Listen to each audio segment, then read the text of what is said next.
इस एपिसोड में वांग लिन और उसका मूल शरीर दोनों आपस में मिलने वाले हैं और वांग लिन 3 सितारा प्राचीन देवता बनने वाला है और वांग लिन अपना बदला लेने वाला है। चलो एपिसोड शुरू करते हैं। वांग लिन ने डू तियान शब्द सुने और गंभीर हो गया, लेकिन उसने अपनी आध्यात्मिक ऊर्जा के विकास पर ध्यान केंद्रित किया। 10 आत्मा टुकड़ों से आई ऊर्जा ने उसकी नसों में प्रवाहित होकर अशुद्धियों को बाहर निकाल दिया, जिससे उसे ताजगी और शक्ति महसूस हुई। जल्द ही उसकी आध्यात्मिक ऊर्जा अपने चरम पर पहुंच गई और वह आत्मा निर्माण के अंतिम चरण के करीब था। उसकी शक्ति इतनी बढ़ गई थी कि अब वह पहले से कहीं अधिक आसानी से रेड बटरफ्लाई का सामना कर सकता था। डू तियान ने वांग लिन से पूछा कि क्या उसने तीसरे उपहार से पर्याप्त सीखा। वांग लिन समझ गया कि यह पूर्वज उससे कोई बड़ा काम करवाना चाहता था और उसने उपहार स्वीकार कर लिए थे, इसलिए मदद से इनकार करना सही नहीं होता। वांग लिन ने बिना झिझक उपहार स्वीकार कर लिया और अपनी आंखें बंद कर लीं, जिससे डू तियान को एक अनजाने डर का एहसास हुआ। वांग लिन ने अपने मूल शरीर को बुलाया, जिससे उसका अवतार और मूल शरीर मिलकर आध्यात्मिक ऊर्जा को अवशोषित करने लगे। मूल शरीर, जो प्राचीन देवताओं के मार्ग पर था, अवतार की तुलना में कई गुना अधिक शक्तिशाली ढंग से ऊर्जा खींच रहा था। 10 आत्मा टुकड़ों से जुड़ाव बढ़ गया और वे जबरन ऊर्जा स्थानांतरित करने लगे। डू तियान यह देखकर स्तब्ध रह गया, लेकिन कुछ कहने के बजाय सिर्फ आहें भर सका।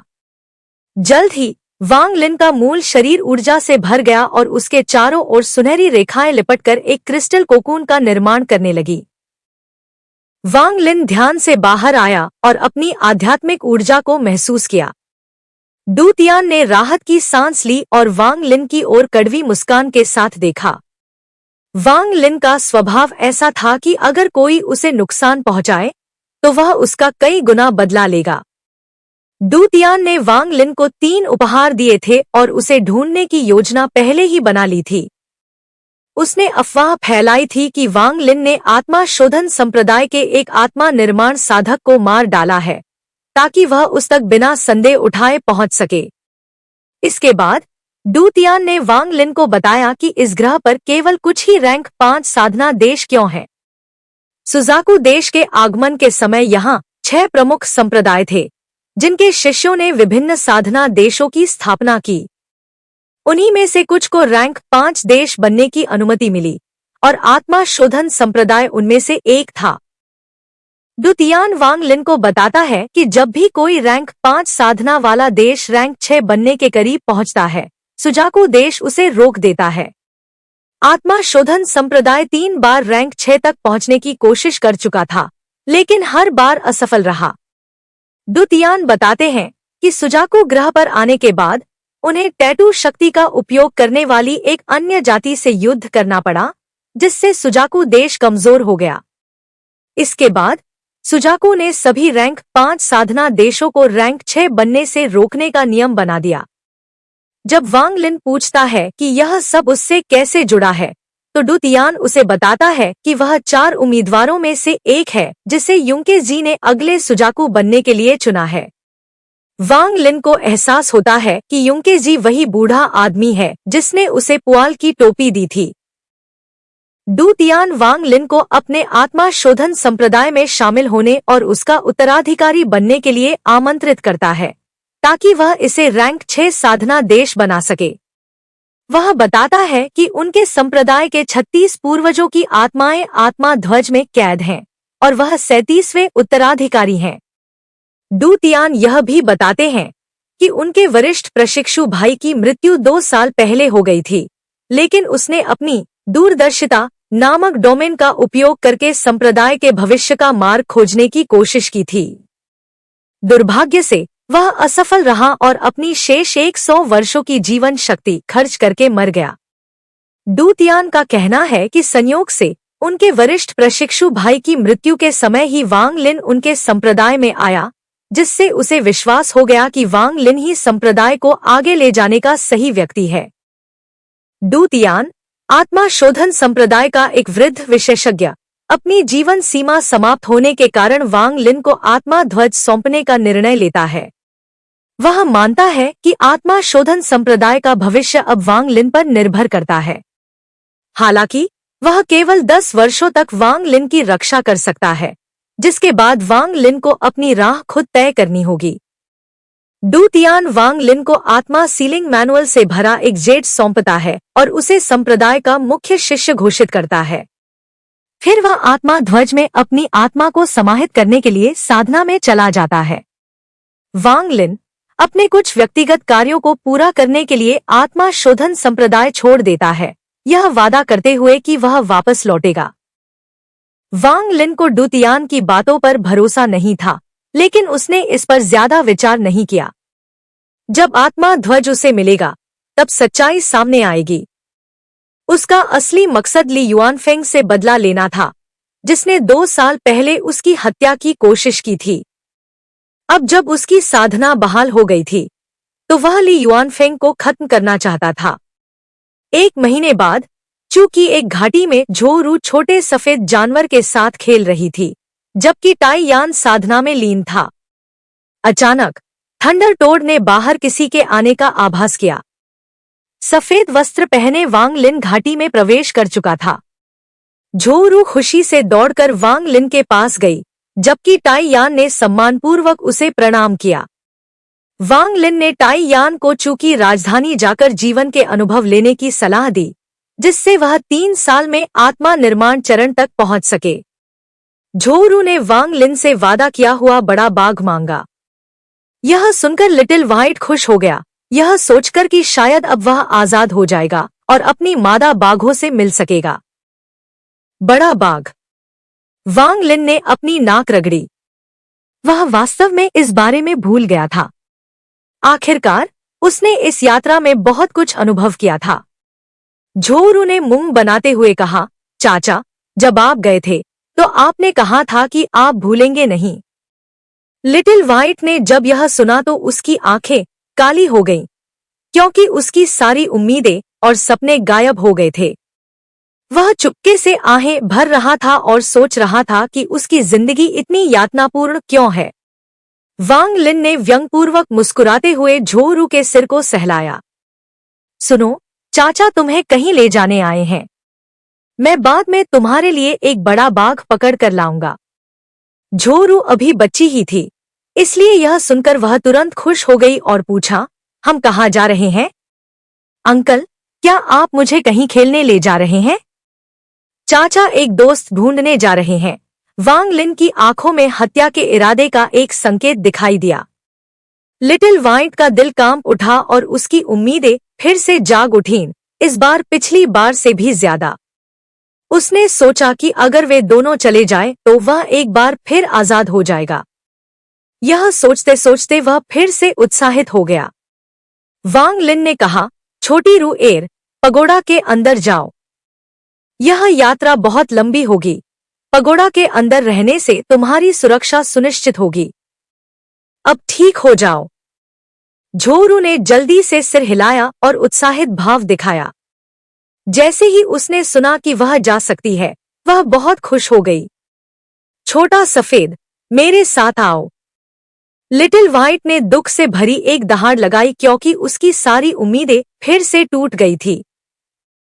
उसने अनिच्छा से पहाड़ की ओर देखा, जैसे कि कुछ मादा बाघ अभी भी उसका इंतजार कर रही हों। अंत में झोरू ने उसे थपथपाया और मारा। वह उसके पीछे पीछे शिवालय में चला गया। वांग लिन के दाहिने हाथ ने एक मुहर बना ली।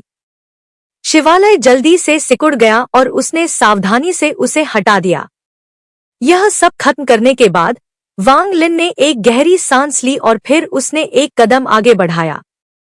जमीन के नीचे से एक शक्तिशाली ऊर्जा आई और उसी समय मूल शरीर ने अपनी आंखें खोलीं। एक पल के बाद वह पहले से ही सतह पर था। उसके माथे पर 3 बैंगनी तारे थे जो घूमते हुए राक्षसी प्रकाश उत्सर्जित कर रहे थे। जब मूल शरीर उसके सामने प्रकट हुआ तो दोनों एक दूसरे की ओर बने और फिर दोनों एक व्यक्ति में विलीन हो गए। यह असली वांग लिन था। मूल शरीर बाहर था और अवतार की साधना अंदर थी। उसके शरीर के भीतर से एक दमनकारी आभा निकल रही थी। इस समय आसमान का रंग बदल गया। आसमान में बिजली चमकने लगी और बारिश की बड़ी बड़ी बूंदें गिरने लगी। बारिश में वांग लिन एक राक्षस देवता की तरह था जब वह जू यू की ओर देख रहा था। जू यू के लिए युआनफेंग विशाल दानव कबीले के पूर्वज और संताई, जिन्होंने मुझे सील करने के लिए उस मौके का इस्तेमाल किया। अब जब मैंने अपनी साधना पुनः प्राप्त कर ली है तो मैं आप में से प्रत्येक के साथ अपना ऋण वसूलने आऊंगा। सूची में पहला व्यक्ति ली युआनफेंग है। आइए देखें कि आपने बल द्वारा जो आत्मा परिवर्तन साधना प्राप्त की है वह मेरे अवतार के साथ जुड़े मेरे मूल शरीर से अधिक शक्तिशाली है या नहीं। वांग लिन ने स्वर्ग को चुनौती देने वाले मनके में लकड़ी तत्व का क्रिस्टल मिला दिया, जिससे मनका और अधिक पूर्ण हो गया। अब उसे केवल धातु तत्व की आवश्यकता थी। वह ली युआनफेंग से मिलने का निर्णय लेता है और थंडर टॉड पर सवार होकर निकल पड़ता है, जबकि मच्छर और थंडर टॉड आपस में खेलते हैं। इस बीच जू यू, जो पहले एक हरा भरा स्थान था, अब पूरी तरह बर्फ से ढका हुआ है। वहां का बर्फ महल सबसे पवित्र स्थान है जहां ली युआनफेंग साधना करता है। संताई बिजली से घायल होने के बाद धीरे धीरे ठीक हो रहा था और आत्मा परिवर्तन चरण तक पहुंच गया था। हालांकि ली युआनफेंग की चोटों के लिए बर्फ की दिव्य ऊर्जा पर्याप्त नहीं थी। वह 2 साल से माउंट सुजाकू से खगोलीय जेड लाने की कोशिश कर रहा था, लेकिन असफल रहा, जिससे वह रेड बटरफ्लाई से नाराज हो गया। इस बीच वांग लिन जू यू की राजधानी पहुंचा, जहां उसके पुराने अनुभव जुड़े थे। वहां उसे दा न्यू के परिवार की याद आई। बर्फीले महल में साधना करते हुए ली युआनफेंग को अचानक वांग लिन की उपस्थिति का आभास हुआ। वांग लिन महल के द्वार के पास आया और दोनों आमने सामने हुए। ली युआनफेंग को आश्चर्य हुआ कि सेंगन्यू, वांग लिन 2 साल में अपनी चोटों से उबरकर आत्मा निर्माण के अंतिम चरण तक कैसे पहुंच गया। तभी 3 वृद्ध लोग उनके बीच प्रकट हुए, 2 पुरुष और 1 महिला। वांग लिन ने जू यू के बर्फ और हिम महल पर हमला किया, जिससे पूरा महल दरारों से भर गया और आधा हिस्सा ढह गया। 3 बुजुर्ग उसकी ताकत देखकर हैरान रह गए। जब वांग लिन ली युआनफेंग की ओर बढ़ा तो बुजुर्गों ने उसे रोकने की कोशिश की, लेकिन वांग लिन ने उनमें से एक को एक ही मुक्के में मार डाला। उसकी शक्ति इतनी प्रबल थी कि आत्मा निर्माण स्तर का साधक भी उसके वार से नहीं बच सका। बाकी 2 बुजुर्ग भयभीत रह गए, जबकि वांग लिन ने बिना रुके ली युआनफेंग पर हमला जारी रखा।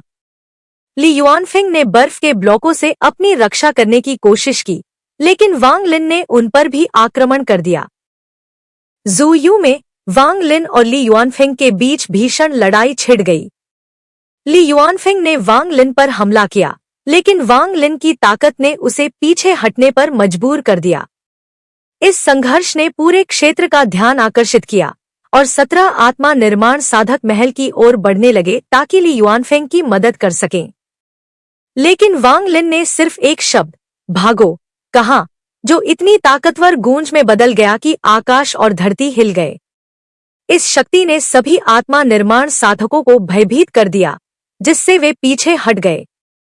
इस बीच वांग लिन के शरीर और आत्मा के विलय से एक नया रूपांतरण हुआ, जिससे वह एक 3 सितारा प्राचीन देवता और आत्मा निर्माण साधक दोनों बन गया। ली युआनफेंग को अब एहसास हुआ कि वांग लिन एक गंभीर खतरा बन चुका है, जिसकी शक्ति किसी आत्मा परिवर्तन साधक के बराबर थी। इसी के साथ यह एपिसोड समाप्त होता है। यदि आप पिछले एपिसोड देखना चाहते हैं तो उनके लिंक आपको डिस्क्रिप्शन में मिल जाएंगे, वहां से आप उन्हें देख सकते हैं। यदि आपको यह वीडियो पसंद आई हो तो इसे लाइक करें, अपने दोस्तों के साथ शेयर करें और हमारे चैनल को सब्सक्राइब करना न भूलें।